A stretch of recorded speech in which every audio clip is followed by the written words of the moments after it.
The phenomenon of people preferring your failure over their own success is one of the most poisonous aspects of the human psyche, rooted in what psychologists call malicious envy.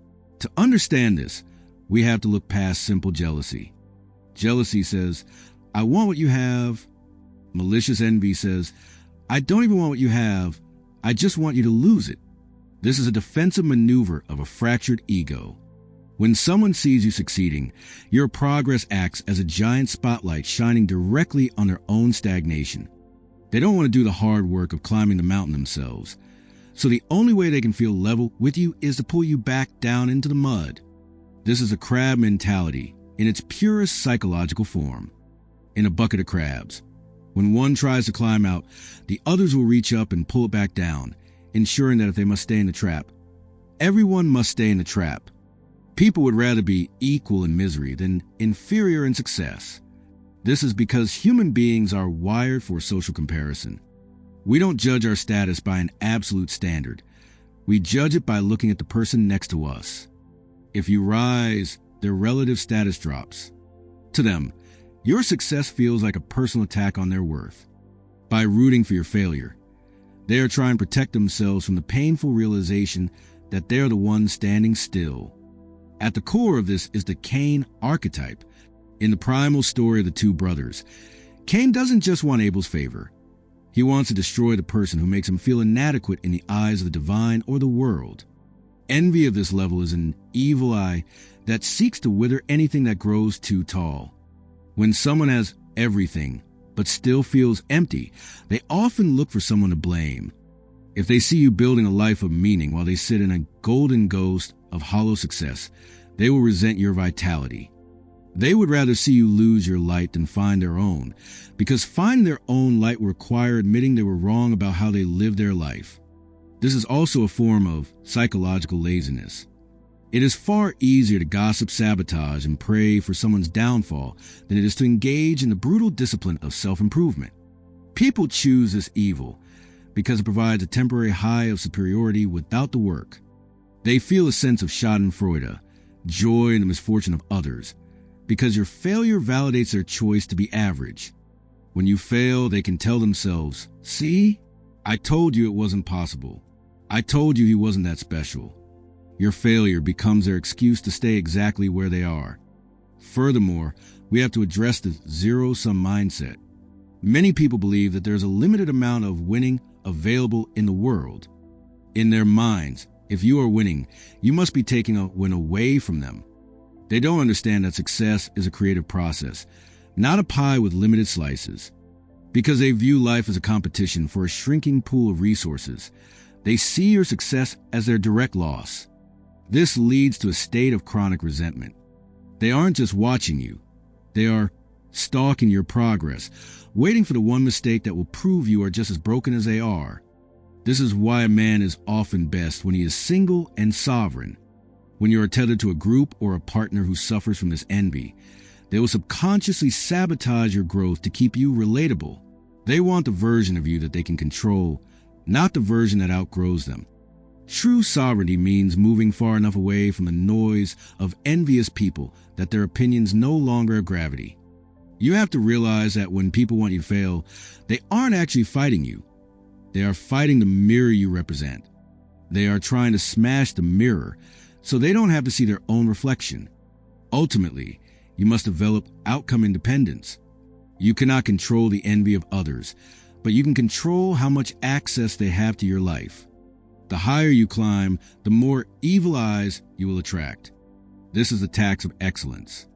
You must build a fortress of the mind that is immune to the psychic leeching of those who want your downfall. Understand that their desire for your failure is the ultimate compliment. It is a confession that they see you as a threat to their comfort. Don't slow down to make them feel better. Climb higher, move faster, and let your success be the punishment for their resentment. The psychology of the false friend is rooted in a deep, unconscious conflict between persona and the shadow. When you are in the presence of someone who would rather see you fail, they are often wearing a mask of support, the persona of the loyal friend. However, beneath that mask lies a shadow fueled by a sense of inadequacy. To them, your success is a constant, irritating reminder of the life they haven't claimed for themselves. They aren't bad people in the traditional sense. They are fractured people. They suffer from what Carl Jung called a lack of self-realization, and they project their internal frustration onto your external achievements. The most dangerous thing about the false friend is their subtle use of micro-sabotage. Because they cannot openly attack your success without revealing their own ugliness, they use passive-aggressive tactics. They give backhanded compliments. They warn you about the risks of your new venture in a way that sounds like care, but is actually designed to plant seeds of doubt. They bring up your past failures right when you are about to hit a new milestone. This is a form of psychological leeching. They are trying to drain the psychic energy you need for your climb, so that you remain at their level where they feel safe. Jung spoke extensively about the collective shadow, the way a group of people can unconsciously conspire to keep an individual from rising above the mean. When you start to succeed, you break the unspoken contract of mediocrity that exists in many social circles. The group's identity is often built on shared grievances or shared limitations. When you transcend those limitations, you become a threat to the group's equilibrium. They don't want you to fail because they hate you. They want you to fail because your success forces them to question their own choices. If you can do it, then their excuse for not doing it becomes invalid. To protect their own fragile peace of mind, they must convince themselves and you that your success is a fluke, a mistake, or not worth it. To protect your sovereignty, you must understand the archetype of the betrayer. Throughout history and mythology, the betrayer is almost always someone from the inner circle, the one who eats at the table. This is because only someone close to you has the access to your shadow. They know your vulnerabilities. A false friend will wait for your moment of weakness to strike, not with a blow, but with a whisper. They're the ones who will tell you to take it easy when you need to grind, or who will offer you a distraction right when you're on the verge of breakthrough. This is the gravity of the group. The more everything you acquire, the more you must audit your circle to ensure you aren't carrying passengers who are secretly praying for the engine to fail. The cure for this is radical discernment. You must learn to watch people's reactions to your wins more closely than their reactions to your losses. A false friend is excellent at being there when you fail, because your failure makes them feel superior and needed. It feeds their ego to be the strong one while you are down. But watch their eyes when you win. If there's a flicker of irritation, a change in subject, or a forced smile, you are looking at malicious envy. Jung suggested that we must withdraw our projections from others to see them clearly. You must stop projecting your own loyalty onto people who haven't earned it. Ultimately, you must realize that you cannot fix an envious person. Their resentment is a private war they are fighting with their own soul. If you try to downplay your success to make them feel comfortable, you are participating in your own destruction. You are shrinking yourself to fit into a box that was never meant for you. The everything you have worked for, the status, the wealth, the clarity, requires a new level of social environment. You must seek out those who inhabit the king archetype, those who are so secure in their own sovereignty that your success feels like a win for the entire kingdom, not a threat to their throne.